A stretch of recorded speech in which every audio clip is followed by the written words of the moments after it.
Hey guys, Kane here, and in this video we're gonna talk about Lucky Wheel and whether or not you should play it. So first things first, the main reward of the Lucky Wheel are the skins, and especially the new skins which have 10% stat bonuses. And by 10% I mean damage and max health. Now, are they good or are they bad? The thing about these stats is they don't really provide you that much in the early game or even mid game, or it's not as efficient or required, rather, is the word that I was looking for. The thing is, I have the Avril skin and it also gives damage and max health. Now, the thing about it is, if I would not have this skin, my Avril would have about 3.2 million attack instead of 3.5. And the thing about it is, even this attack value does scale all of her skills, such as like the Glacier Shard, such as like the Blizzard. Even if it says dealing this amount of damage, magic increases freezing damage, this value scales the damage. So do keep in mind, these skins actually boost the damage and health of all of your, or rather, this hero's all skills. So if I didn't have it, my Avril would be weaker, her skills would do a bit less, and stuff like that. So, as you can see, I did mention I would have 3.2 million attack. So, that 350 still doesn't seem that much of a huge number to risk and spend I don't know, 12 to 24,000 Linari for a chance to get it, or like something like 60 to 100,000 Linari to guarantee the skin. So the thing about it is, it would not really be that efficient. However, for people who are in the late game, where their mages have like 15 to like, I don't know, 20 million plus attack values, like 10% is adding like almost 1.5 to like 2 million or even more attack value.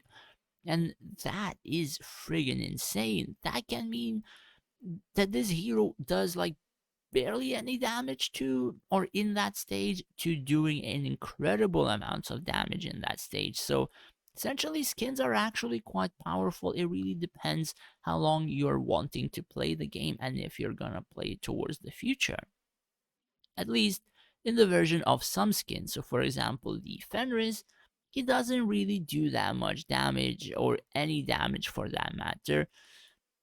Honestly, the wolves, I haven't even seen that they tank anything. They literally die by any AoE. Essentially, him having more HP means he's gonna survive a bit longer and provide some benefits for you on the field. But essentially, he's not really something that can use the attack value that much. So majority of the percentages in terms of like the skin are in the max health, which is also true max health. So currently I have him level 19, 440,000 health, and without the skin it would be 400,000, almost exact. So do keep in mind, 10% on the skin in terms of hero skins are actually true percent stats. And that is probably one of the reasons why you should go for some of them, not all of them. And you should go for those who are actually dealing damage for you on your field. That could be Rufio, Avril, Valerie in the future. That could be things like Nora, perhaps she will be in the future. Could be even Basric or Sizo in the future, could be Tisafin and stuff like that, right? Those do damage on your field, and essentially with a 10% damage skin would do a bit more. So skins aside, the wheel also is updated with quite a bit of rewards, though some rewards are better than others, at least still. So the thing about rewards in terms of what you're able to get at a high percentage are the potential potions. So you can actually get them in decent numbers, and they can increase from 2 to 10 times. I think I've received potential potions one time on 5x, and I think a couple of times, maybe 3 or 4 on 10x. So I actually was pretty lucky on them.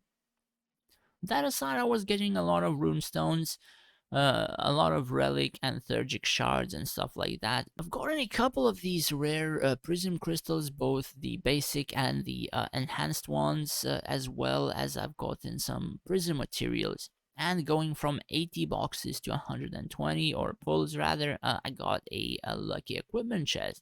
So basically, by getting this, I just get one of the rewards that I would have gotten if I went to Drake. And essentially, this just nullifies Drake or me like going to Drake either way. The reason for that is because like the other Drake equipment are not actually flawless. So even if you do put them on, you're gonna have a bit less stats and you would like have um 10, 20, 30 less magic on the hero, so it somewhat would affect their damage, but it still would increase their skills. And essentially, I only want to slowly accrue the flawless Drake chests, rather, to make sure that my heroes do as best as they can. So, of course, you can go to Drake, you can get the basic non flawless boxes, you can upgrade the skills, but if you like me, play events and you can rank high in events, not like these ones in particular, since I don't really have heroes on them, or for example like elite trials, I don't really have artifacts for them or higher stars, so I cannot really rank that high in those events. That aside, I rank pretty high in all other events. So as you can see, I have 24.5 thousand Linari. I have done 126 pulls in the lucky wheel, and essentially this would amount to like 22, 23-ish thousand Lunari, something like that. So I would have had like 47-ish thousand Lunari. So you can see that I am actually playing events, and I am actually ranking quite high in plenty of them. And that is like the reason why you want to stay in Nor if you do play events, and get quite a lot of free stuff compared to a lot of people who do go to Drake. And again, getting something like this box basically nullifies you even going to Drake, and you only get a lot of chances to play and a lot of free Linari that you can waste only if you stay behind. And if you don't stay behind and you can barely get like 24,000, it's not really efficient for you to go for a lot of pulls on the lucky wheel. Essentially, I would just advise for you to go towards like 1 second. Essentially, getting the draw 10 is efficient because you get an artifact, which you probably may not have, and 20 just gives you greater relic chests, which has a chance for you to give 2 of the heavenly ones, which, if you do luck out, that kind of beats majority of the Linari cost if you do happen to even like get one of them from the costs that they have in majority of events, rather.